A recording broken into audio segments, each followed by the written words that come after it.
Hello guys, today I'm going to tell you how to fix the issue and error device is bound to another account on your Xiaomi Smart Camera C701.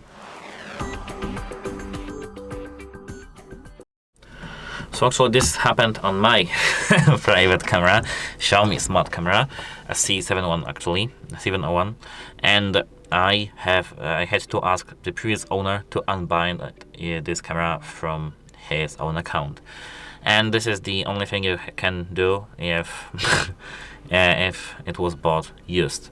If it's new, contact the Xiaomi support with the proof of purchase.